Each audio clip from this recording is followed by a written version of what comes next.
Good morning welcome back to my channel. आमी कृत्तिका। एखन घड़ीते समय सकाल 9:30। 8टा থেকে 8:30টার মধ্যে লক্ষ্মী দিয়ে আসে, চলে গেলে আমি রান্নাঘরে ঢুকে ব্রেকফাস্ট বানাতে। আজকে এইগুলো কেটে দিয়ে গেছে। শাকটা আমি শুধু ধুয়ে রাখতে বলেছিলাম, ভালো করে কেটে আমিই নেব। আজকে রান্না হবে কলমির শাক ভাজা, মোচার বড়া আর আলু দিয়ে মাংসের ঝোল। এতদিন যারা আমার ব্লগ দেখছো তারা এটা নিশ্চয়ই খেয়াল করেছো যে রোজ সকালে আমি রনকে একটু হালকা গরম জলে 2 চামচ মধু মিশিয়ে খাওয়াই। এটা খেতে খেতে ওর এমন অবস্থা হয়েছে যে সকালে কোনো একদিন যদি আমি ভুলে যাই, ওই এসে আমায় মনে করিয়ে দেয়।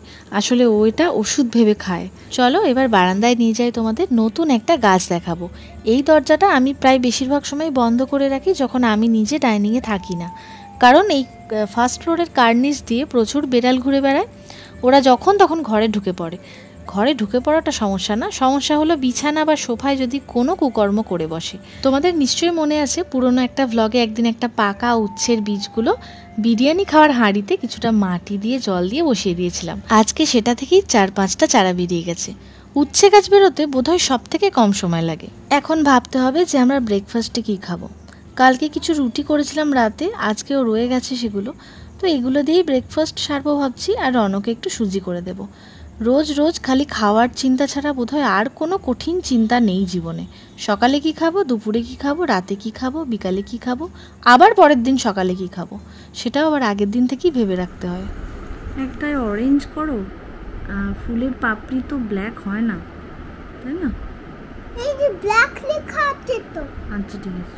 আজকে কিন্তু মঙ্গলবার। আমাদের বাড়িতে মাংস হওয়া মানেই হয় সেটা শনিবার বা রবিবার। সপ্তাহের মাঝে যদি কেউ আসে তাহলে সেটা আলাদা ব্যাপার। আজকে মাংস করার কারণ হলো দীপের দুটো প্রিয় জিনিস বাড়িতে এসেছে, টিভি আর ওর স্কুটি। তোমাদের আগেই বলেছিলাম না, ব্যাঙ্গালোর থেকে যে জিনিসপত্রগুলো এলো সেগুলোই সব নয়, এখনও বাকি আছে। যা এসছে সেটা 70%, সেই বাকি 30% আজকে এলো। দীপের অফিস চেয়ার, স্কুটি, টিভি আরও কয়েকটা ছোটোখাটো জিনিসপত্র।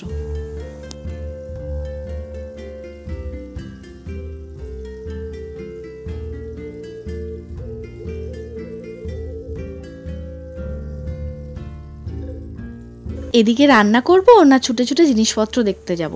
মাংসটা কষতে দিয়ে গ্যাসটা কমিয়ে গিয়েছিলাম নিচে, এসে দেখছি তলাটা একটু ধরে গেছে। যাকে বাটিতে এই যে মাখাটা দেখছো এটা হলো মোচা সিদ্ধ। ওই যে বললাম মোচার বড়া বানাবো। মা যখন লাস্ট টাইম এসেছিল তখন যাওয়ার দিন সকালবেলা মা মোচাটাকে ছাড়িয়ে কেটে সিদ্ধ করে আলু দিয়ে মেখে রেখে গিয়েছিল। মাঝখানে রান্না করা হয়নি, তাই আজকে এটাকে বড়া বানাবো। এর মধ্যে আর একটু পেঁয়াজ, আদা, রসুন সব দিয়ে চটকে রেখেছি। ও এটার কথা বলতে তো ভুলে গেছিলাম, আমাদের তো অর্ধেক সোফা এসেছিল, বাকি অর্ধেকটা এইবারে এলো। এতদিনে আমার জিনিস আসা শেষ হলো আর সোফাটাও কমপ্লিট হলো। এবার ডাইনিংটা দেখতে সুন্দর লাগবে। কি চাই কি চাই? না আমার বড়া। কি চাই? বড়া? হ্যাঁ অনেক বড়া। দাঁড়াও, আগে তো মাংস দিয়ে ভাত খাবে তো, ওটা গরম গরম এক্ষুনি আমি নামালাম বাবা। দাঁড়াও আমি দিচ্ছি। হ্যাঁ অনেকগুলো দাও। অনেকগুলো দেবো? অনেকগুলো দাও। মোচার বড়া ভাজতে ভাজতে রনকে ঘরে গিয়ে একটা দিয়ে এসেছিলাম। সেইটা খেয়ে এত ভালো লেগেছে, দৌড়ে এসে একটা বাটি নিয়ে অনেকগুলো বড়া নিতে এসেছে। তাড়াতাড়ি এবার ওর ভাতটা নিয়ে যাই, না হলে বড়া খেয়েই আজকে পেট ভরিয়ে নেবে। ওহ একটা কথা বলতে ভুলেই গেছি, আজকে তো সৌরভদা এসেছে। দুপুরে খেয়ে আবার বিকালে বাড়ি চলে যাবে, কারণ সৌরভদা এবার ব্যাঙ্গালোর ফিরে যাবে। তার আগে একবার দেখা করে গেল। আমাদের 3 জনেরই খাবার বেড়ে নিয়েছি, চলো এবার খেয়ে নেব। খাওয়া দাওয়া শেষে মৌয়ের জন্য একটু প্যাক করে রাখলাম। এখন তো অফিসে, রাত্রেবেলাও যখন ফিরবে ওর বাড়িতে গিয়ে দিয়ে আসবো। বাকি মাংসটা ফ্রিজে তুলে রাখলাম।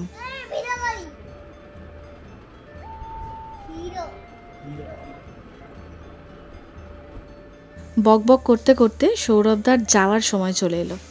আর দেখা হবে না এখন সৌরভদার সাথে, চলে যাবে ব্যাঙ্গালোর। কবে দেখা হবে জানি না, একটা সময় ছিল রোজ দেখা হতো, আর এখন দিন গুনতে হয়। এই হলো আমার সম্পূর্ণ সোফা। যদিও দুটো অংশ রাখার জায়গা হয়নি, একটা এখানে ঘুরে বেড়াচ্ছে আর একটা গেস্ট রুমে একটা কুশন দিয়ে রেখেছি। টিভিটাও সেট করার জায়গা হয়নি, টি টেবিলটায় রেখে দেবো ভেবেছিলাম, তার থেকেও টিভিটা বড়। দেওয়ালে তো ওদের একটা টিভি লাগানোই আছে, তো সেটা হয় খুলে আমাদেরটা লাগাতে হবে, আর না হলে অন্য একটা বড় টিভি ক্যাবিনেট কিনে টিভিটা সেট করতে হবে। দেখা যাক দীপের কাজ শেষ হোক, কারণ ও আজকে বেশি এক্সাইটেড টিভিটা সেট করা নিয়ে।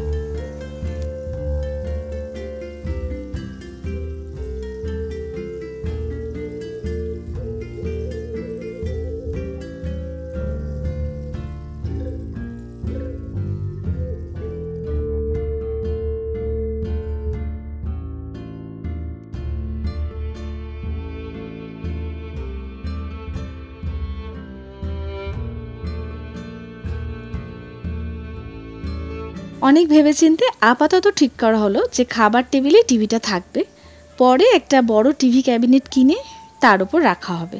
সেক্ষেত্রে এই জায়গাটা একটু অদ্ভুত দেখতে লাগবে, ওপরে একটা টিভি নিচে একটা টিভি প্লাস খাবার টেবিলটা তো ব্যবহার করতে পারবো না। কিন্তু এই মুহূর্তে ওই খাবার টেবিলটার মতো বড় কোনো টেবিল আর নেই। আমি টাকা দাও, আমি এইটা দেব।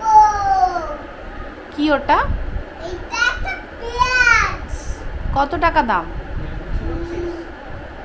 1 দাম। আমরা রাতের খাবার খেয়ে একবারে বেরোলাম মৌকে খাবার দিতে, কারণ এরপর ফিরে এসে আমাদের খেতে খেতে অনেকটা দেরি হয়ে যাবে।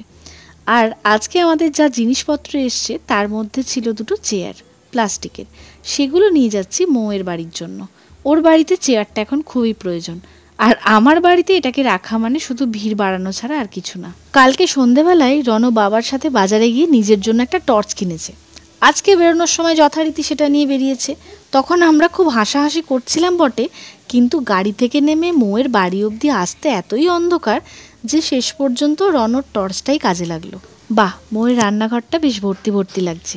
এসেই পিপির সব জিনিস ঘাঁটা হয়ে গেছে, সেখান থেকে ঘেঁটে একটা চকলেট কেক পেয়ে গেছে, ব্যাস এক্ষুনি ভাত খেয়ে এলো, তাও ওটা খেতে হবে।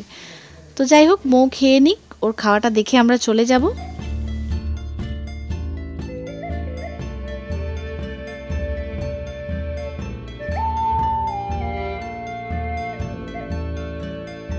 আজকের ব্লগটা এখানেই শেষ করলাম। তোমরা সবাই ভালো থেকো, সুস্থ থেকো। আজকে যারা প্রথম আমার ব্লগ দেখছো অবশ্যই সাবস্ক্রাইব করে দিও যদি ভালো লেগে থাকে। চলো আজকের মতো গুড নাইট, টাটা।